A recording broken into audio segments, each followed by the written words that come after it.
kasangga, welcome to my channel, Pearl TV and Travels Vlog.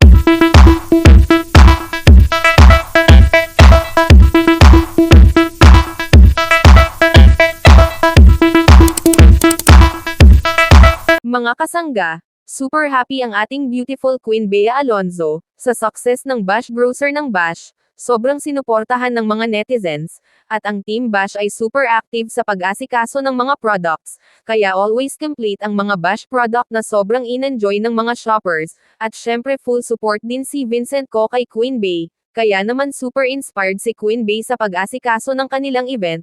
Siya ang isa sa mga cashier na tinutulungan din siya ni Bea Seco Sana, at yung mga shoppers ay magkaroon talaga ng time na makasama at makapagpa-picture kay Queen Bea. Congrats Team Bash at kay Queen Bea for the success of Bash Grocer. Here's the ganap guys. Watch it here. 1, 2, 3, 4.